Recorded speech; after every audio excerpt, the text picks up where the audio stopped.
Assalamualaikum warahmatullahi wabarakatuh. Alhamdulillahirrabbilalamin. Wabihi nasta'in wa ala umri dunia waddin. Wassalatu wassalamu ala asrafil anbiya'i wal mursalin Sayyidina wa maulana Muhammadin wa ala alihi wa sahbihi ajmain amma ba'd. Selamat pagi untuk semua para mahasiswa. Perkenalkan, nama saya Fira Korina dengan NIM 2119048. Baik, pada pertemuan kedua kali ini kelompok kami akan menyampaikan materi dengan judul landasan pendidikan dan komponen pendidikan. Baik, dalam materi kali ini akan ada 3 bab. Untuk yang pertama itu landasan pendidikan dan macam-macamnya. Untuk yang kedua itu ada asas pendidikan dan macam-macamnya. Dan untuk yang ketiga itu ada komponen dan macam-macamnya. Untuk pengertian landasan adalah fondasi atau dasar tempat berdirinya sesuatu. Sedangkan pendidikan adalah suatu proses yang dilakukan oleh peserta didik untuk memperoleh pengetahuan dan keterampilan. Jadi, landasan pendidikan adalah asumsi-asumsi yang menjadi dasar pijakan dalam melaksanakan pendidikan. Saya Wafi Adil Hafiz akan membacakan mengenai lanjutan tadi yang sudah diterangkan adalah pengertian landasan pendidikan. Kemudian yaitu ada macam-macam landasan pendidikan. Yang pertama adalah landasan ideal. Dalam Undang-Undang Pendidikan Nomor 4 Tahun 1950 tentang dasar-dasar pendidikan dan pengajaran sekolah pada bab 3 pasal 4 tercantum bahwa landasan ideal pendidikan dan pengajaran ialah membentuk manusia susila yang cakap dan warga negara yang demokratis serta bertanggung jawab terhadap kesejahteraan masyarakat dan tanah air. Pendidikan nasional adalah sistem kelembagaan yang bertanggung jawab atas pengembangan dan pelestarian sistem kenegaraan Pancasila dan kebudayaan nasional. Dari pernyataan tadi, jelaslah bahwa landasan ideal pendidikan nasional adalah Pancasila. Kemudian kedua adalah landasan konstitusional. Pendidikan nasional didasarkan atas landasan konstitusional atau Undang-Undang Dasar 1945 pada bab 13 pasal 31 ayat 1 dan 2, kemudian pasal 32. Undang-Undang Dasar 1945 menyatakan bahwa setiap warga negara berhak mendapat pendidikan dan pengajaran. Ini berarti bahwa adanya kewajiban belajar yang memberi kesempatan dan mengharuskan belajar kepada setiap anak usia tertentu. Undang-Undang Dasar 1945 menginginkan adanya suatu sistem pengajaran nasional yang disesuaikan dengan kebudayaan dan tuntutan nasional. Usaha-usaha ke arah itu sudah banyak dilakukan melalui pembaharuan pendidikan di Indonesia.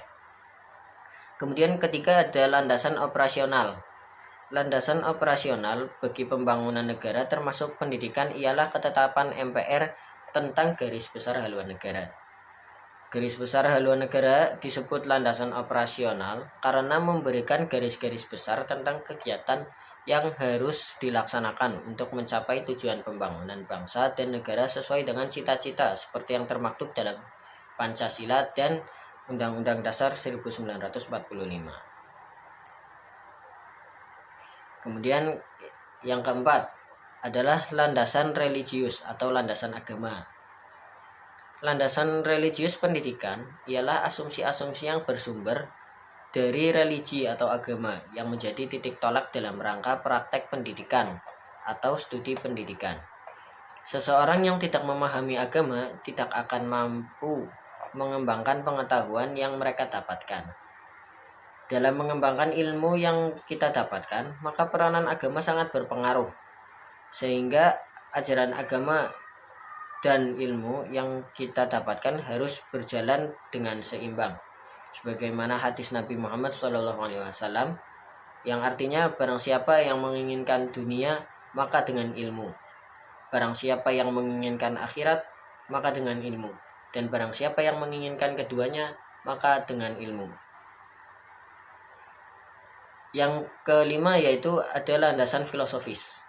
Landasan filosofis pendidikan yaitu asumsi-asumsi yang bersumber dari filsafat yang menjadi titik tolak dalam rangka praktek pendidikan dan atau studi pendidikan.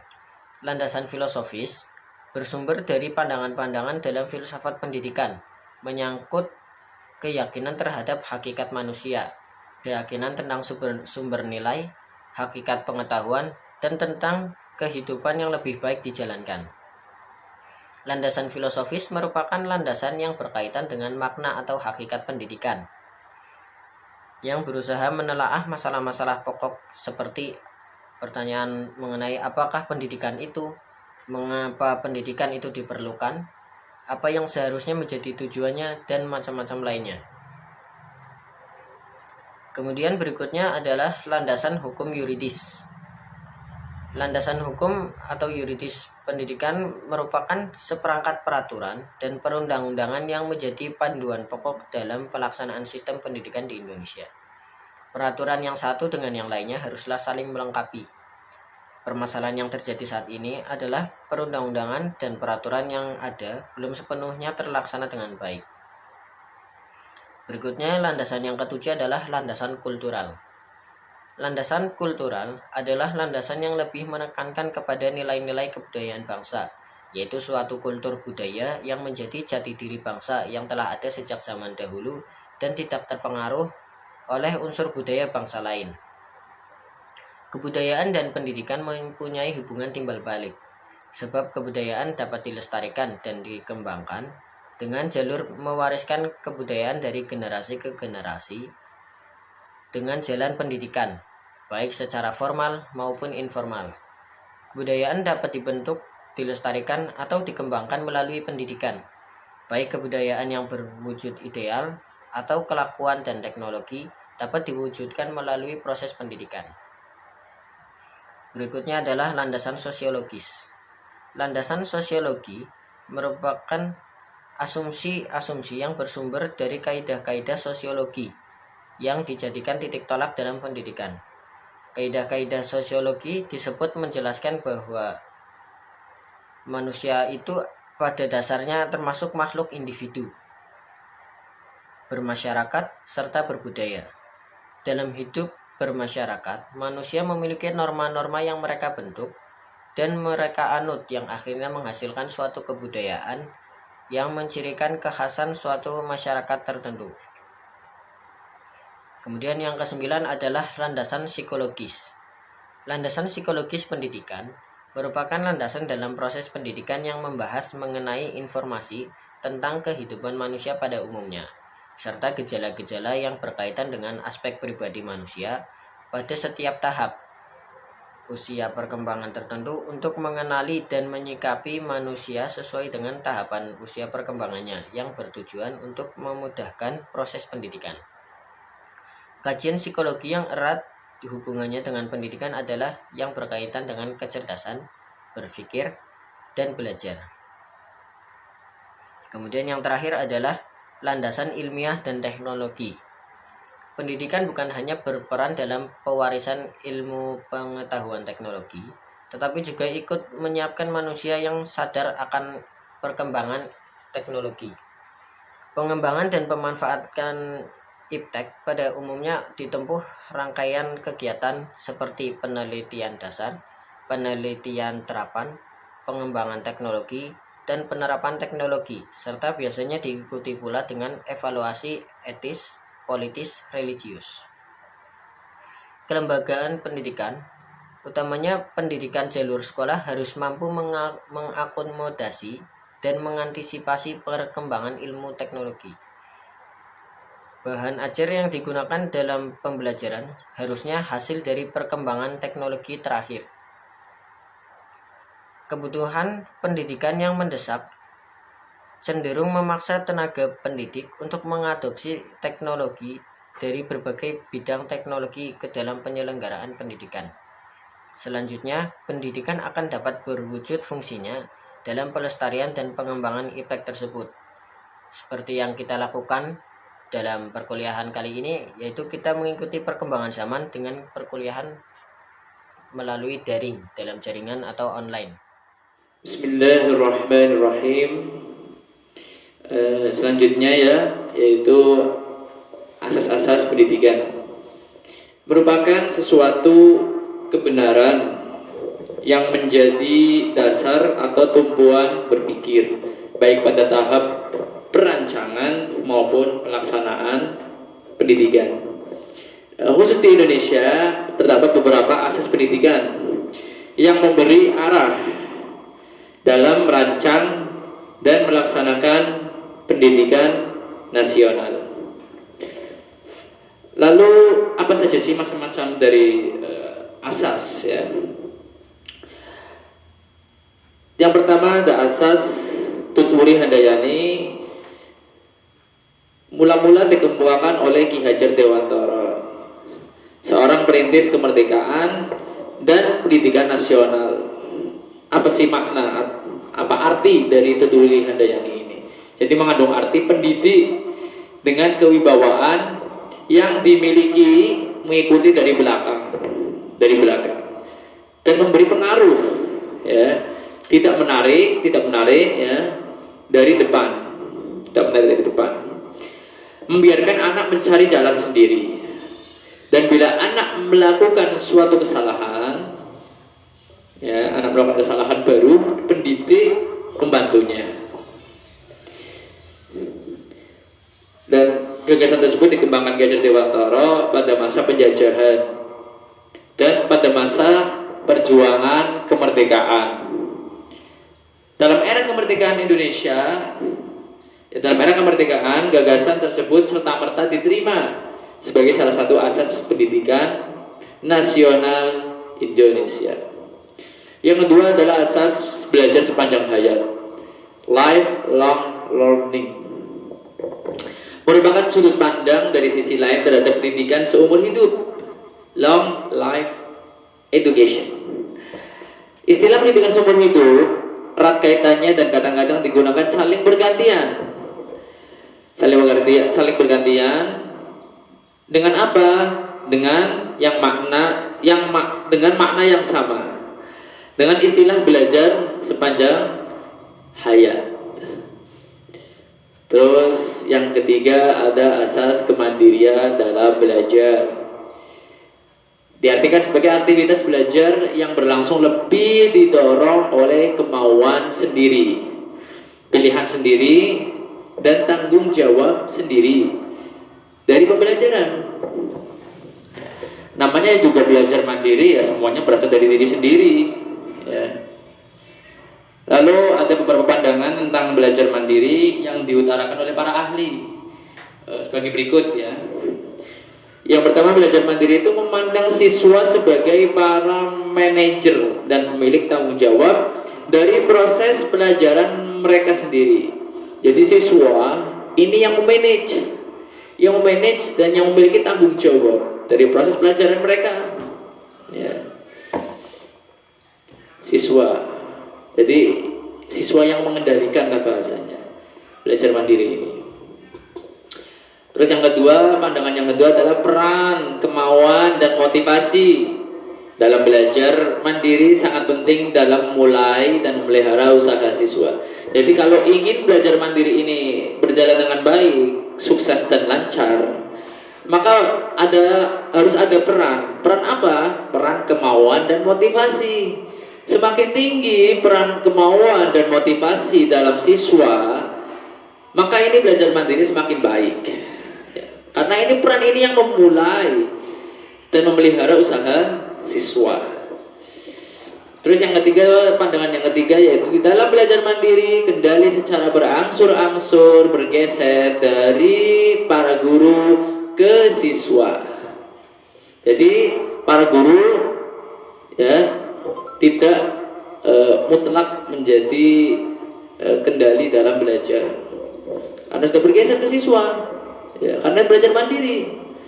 Siswa mempunyai banyak kebebasan untuk memutuskan pelajaran apa dan tujuan apa yang hendak dicapai dan bermanfaat baginya.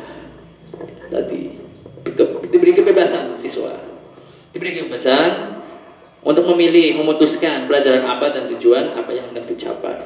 Ya, untuk kemaslahatan juga bagi siswa, yang bermanfaat baginya juga, kemaslahatan, manfaat, ya, kebaikan bagi si siswa tersebut. Oke, itulah beberapa penjabaran sedikit ya mengenai asas-asas pendidikan. Kurang lebih. Kemudian komponen pendidikan. Komponen pendidikan merupakan bagian dari sistem proses pendidikan yang menentukan berhasil atau tidaknya suatu proses pendidikan. Komponen pendidikan terdiri dari peserta didik, pendidik, tujuan pendidikan, isi pendidikan, metode pendidikan, alat pendidikan, dan lingkungan pendidikan. Yang pertama yaitu peserta didik. Peserta didik yaitu ya seperti kita ini, seorang mahasiswa ataupun siswa di lingkungan sekolah ataupun kampus. Dalam definisi menurut Undang-Undang RI nomor 20 tahun 2003, peserta didik yaitu masyarakat yang berusaha mengembangkan diri melalui proses pembelajaran yang tersedia pada jalur jenjang dan jenis pendidikan tertentu.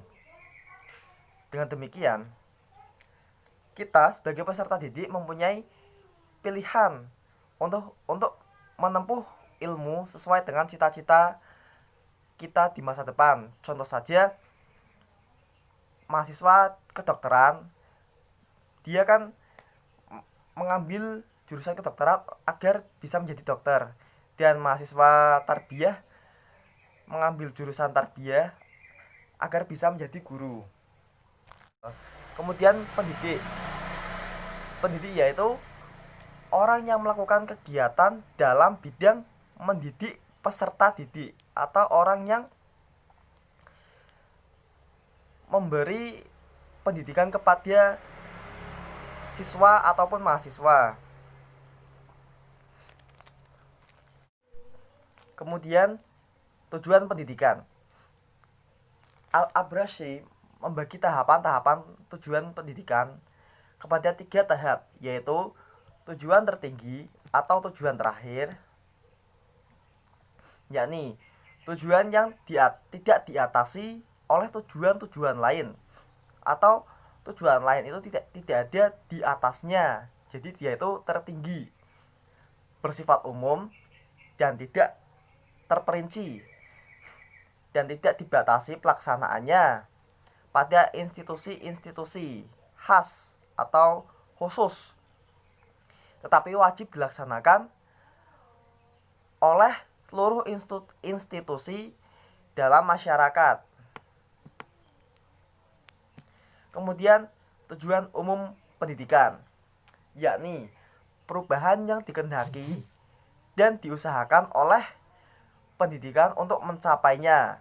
Tujuan ini dapat dikaitkan dengan institusi pendidikan atau tahap pendidikan tertentu. Kemudian tujuan khusus atau khas, yaitu perubahan-perubahan yang diinginkan yang bersifat cabang yang termasuk di bawah tiap-tiap cabang atau bagian dari tujuan umum atau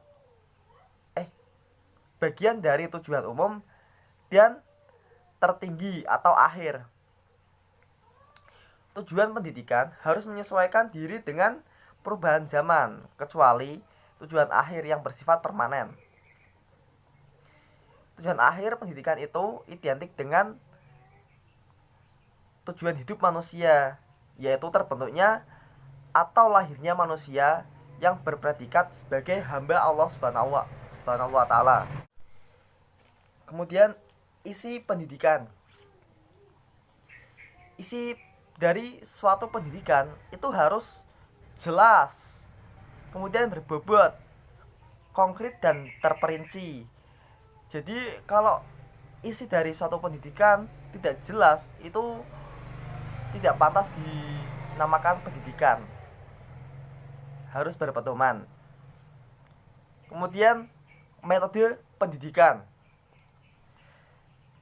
Metode adalah cara yang dilakukan oleh pendidik untuk menyampaikan isi dari suatu pendidikan, atau cara seorang pendidik atau contohnya guru memberi pelajaran kepada siswanya biar paham itu gimana caranya, begitu. Macam-macam metode pendidikan. macam-macam metode pendidikan, yaitu dengan metode ceramah atau penjelasan biasa seperti guru menjelaskan kepada siswanya. Kemudian metode diskusi, yaitu ya antar siswa atau antar guru dengan siswa itu membuat diskusi.